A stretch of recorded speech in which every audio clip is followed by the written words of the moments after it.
So I'm gonna give y'all a little preview of the saw class, what everything's gonna look like and shake out. This class is gonna be pretty large, larger than normal ones. So I've got extra saw stations set up. I've actually got light tower there set up over there too, because we're gonna cut on up into the night tonight. The gas and oil sitting here if anybody needs that. Got the Mini, gonna be using the Mini and the tractor both to hold things. Dump trailer's there for the chunks to go into. I already got the boring stations cut and got the other stuff slabbed in half there too, ready to go. Got the flag up. I weighted the bottom of it this time. I didn't move it up higher yet. I just left the string like it was this time, and I'll get it on up. For next year, I'll go on up higher with it and get it on up like I want. But so this is how I got it all set up. Got plenty of stuff to cut. If we have big saws here and want to cut some big stuff, that's what I saved those chunks over there for.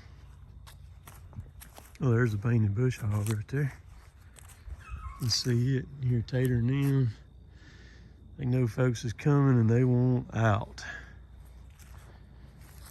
So I'll take y'all, about to have people already coming in. I'll take y'all inside here and show you how I got the inside done. Already got Taylor's here from Naples, Florida. There's Taylor right there. They drove all night long last night and came up.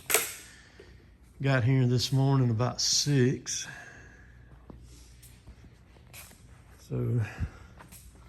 So y'all hadn't seen this saw yet right there. There's the Lombard. So I use all this kind of stuff here for demonstration purposes, the different degrees on the hinges and what have you. And then I got my vices ready to go for sharpening where I can do that. Here's a big stump that I use for demonstration right there. Showing the hinge and all that on there. And then here's my hole that I've got. It's got every notch in it. There's a Humboldt. Here's a normal.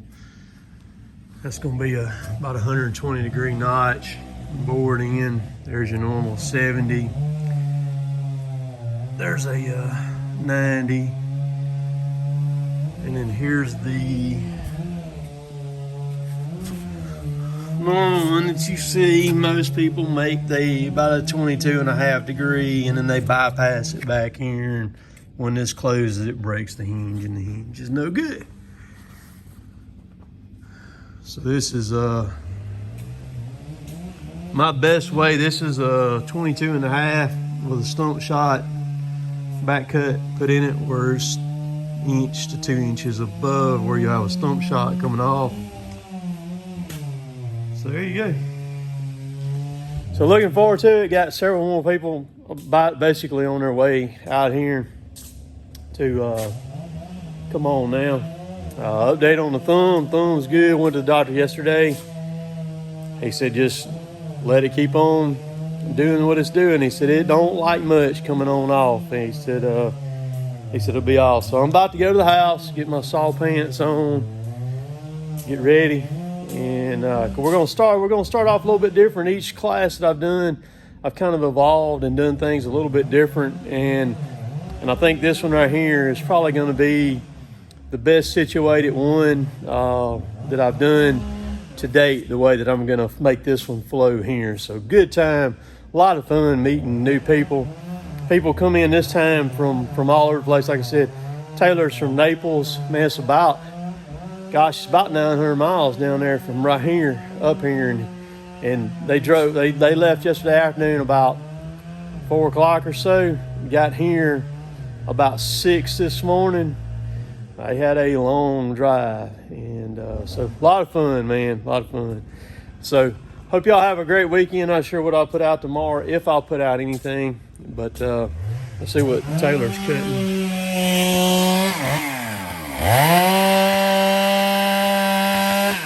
That's a 661 he's running right there. It cut all right, man? I said, cut all right? Yeah, could be a little better. Could be a little better. Probably be a lot better if you got a hold of it. No, man, surely not. We need to check the depth gauges on it, see what the rakers are showing on it there and stuff. Is that thing oiling? It looks like that chain's pretty dry on it. We're gonna play with it. You ain't done anything on the oiler on this one, have you? I turned it up a little bit. Did you drive that pin in? Uh-uh. You didn't drive that pin in? All right. Well, this will be a great saw for me to show how to do that, since your pin's not in, and I'll show how to drive that pin in and get that thing situated. So that's gonna be perfect, because everybody needs to see that. So what they do is, on the larger saws, on the steels like the 500, I think the 462 and 661, they've got a limit bar for where you can't turn the oiler wide open on it. And the reason why they do that is because over in Europe, they only want so much oil to come out of that saw, because they look at it as it damaging the environment. But you can take, and it's a dowel that sticks up, you can take a screwdriver or a punch and drive that thing in, and it gives you another little bit of a turn to get it wide open to where it'll flow. And so the cool thing is, on all saws, they're designed, even with the oiler turned wide open, they're designed to run out of gas before they run out of oil if the oiler's turned wide open.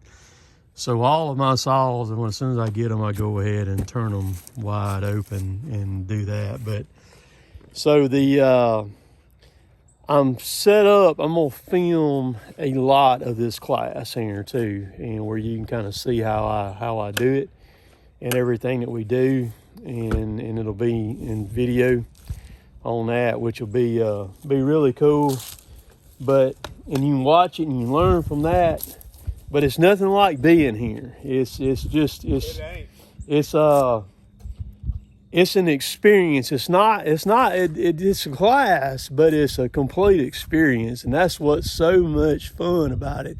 It's just so cool when everybody shows up and all the saws are running. And also, y'all have a great weekend this weekend. We'll catch y'all later. Later, taters.